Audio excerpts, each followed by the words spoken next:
สบายดีท่านผู้ชมที่เคารพทุกท่านมันมีข่าวลุดลอดออกมาในระหว่างวันที่23-24ที่ผ่านมานั้นว่าทางฝั่งของสหรัฐอเมริกากับอิหร่านได้บรรลุข้อตกลงหยุดยิงชั่วคราว60วันระหว่างกันเป็นที่เรียบร้อยแล้วท่านผู้ชมโดยเฉพาะข้อตกลงหยุดยิงดังกล่าวนั้นแต่ละฝ่ายก็ได้เสนอเงื่อนไขให้แก่กัน2เงื่อนไขหรือว่า2ข้อด้วยกันนั่นก็คือทางฝั่งของอเมริกานั้นก็ได้เสนอเงื่อนไขไปให้ฝั่งของอิหร่านต้องเปิดส่งแคบฮามุดให้เรือพาณิชย์หรือว่าเรือขนส่งสินค้ารวมทั้งเรือขนส่งน้ำมันของประเทศต่างๆนั้นสามารถแล่นผ่านส่งแคบฮามุดได้อย่างปลอดภัยและบ่ต้องเสียค่าผ่านทางให้กับฝั่งของอิหร่านแม้แต่ดอลลาร์เดียวอันนั้นคือข้อที่1ที่สหรัฐอเมริกาได้ยื่นไปยังฝั่งของอิหร่านข้อเสนอที่2ที่สหรัฐอเมริกาได้ยื่นไปให้ฝั่งของอิหร่านนั่นก็คือ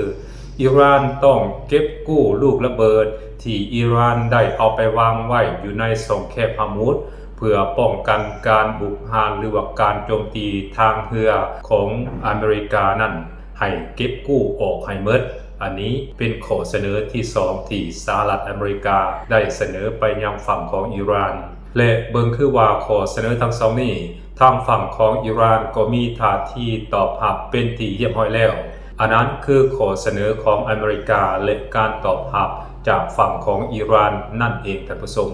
บัดนี้สำหรับข้อเสนอของอิหร่านที่เสนอไปยังฝั่งของสหรัฐอเมริกานั้นคืออเมริกาต้องยกเลิกมาตรการคอมบาตให้อิหร่านนั้นสามารถขายน้ำมันออกสู่ตลาดโลกได้หมายความว่าต่อไปนี้อิหร่านนั้นจะสามารถขายพลังงานของตนเองนั้นออกสู่ตลาดพลังงานโลกได้โดยบ่มีมาตรการคอมบาตจากสหรัฐอเมริกาอีกต่อไปแล้วท่านผู้ชม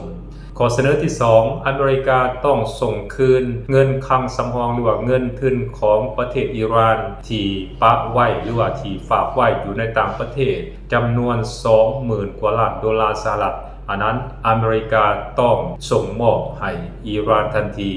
หมายความว่าอเมริกานั้นต้องยอมรับข้อเสนอของอิหร่าน2ข้อนี้จึงจะสามารถตกลงหยุดยิงชั่วคราวระหว่างสหรัฐอเมริกากับอิหร่านได้ในระยะเวลา60วันนั่นเองท่านผู้ชมและข้อเสนอ2ข้อของอิหร่านที่ได้เสนอไปยังฝั่งของสหรัฐอเมริกานั้นอเมริกาเองก็มีท่าทีตอบรับเป็นอย่างดีท่านผู้ชมเพราะฉะนั้นถ้าว่าเป็นไปตามที่สำนักข่าวต่างๆโดยเฉพาะแม้นสำนักข่าวนิวยอร์กไทม์และก็ Axios ของอเมริกาได้นำเสนอออกมานั้นพวกเขาน่าจะเห็นดีลหรือว่าขอตกลงหยุดยิงชั่วคราว60วันระหว่างสหรัฐอเมริกากับอิหร่านในระยะอันใกล้นี้ท่านผู้ชมและมันก็จะส่งผลดีต่อตลาดพลังงานโลกอย่างหลีกเลี่ยงบ่ได้เพราะมันเป็นการผ่อนคลายความกดดันหรือว่าเป็นการผ่อนคลายความรุนแรงที่เกิดการเผชิญหน้ากันระหว่างสหรัฐอเมริกากับอิหร่านในระยะ2เดือนผ่านมานั่นเองท่านผู้ชม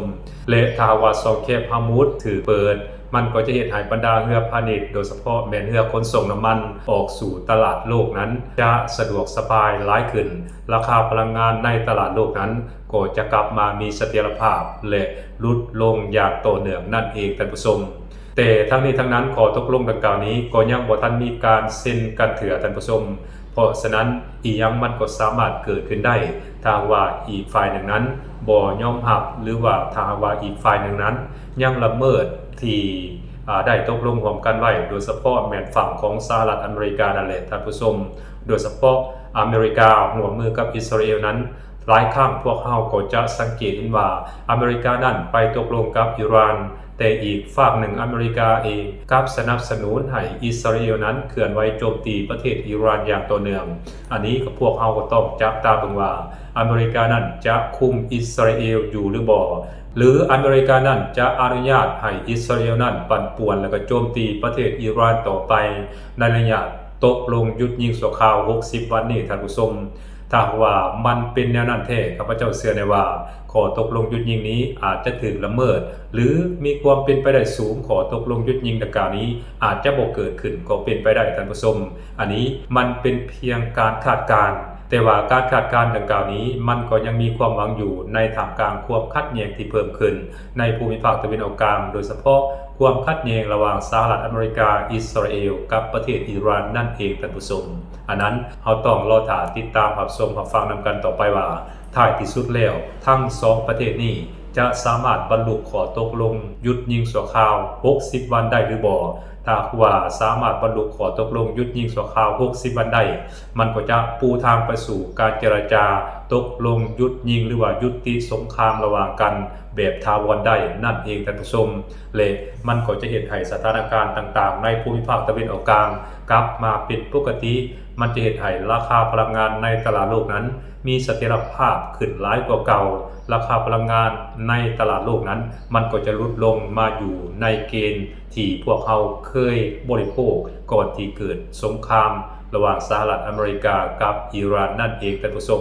ประเทศลาวของพวกเขาก็จะได้รับอานิสงส์ในข้อตกลงนี้เช่นเดียวกันท่านผู้ชมอันนั้นคือเรื่องราวข่าวๆที่มันกำลังเกิดขึ้นและก็กำลังเป็นกระแสสอกโลกอยู่ในปัจจุบันนี้ท่านผู้ชมนั่นก็คือบรรดาสำนักข่าวจากฝั่งของอเมริกานั้นได้ออกมาคอนเฟิร์มว่าอเมริกากับอิหร่านนั้นบรรลุข้อตกลงหรือว่าบรรลุการเจรจา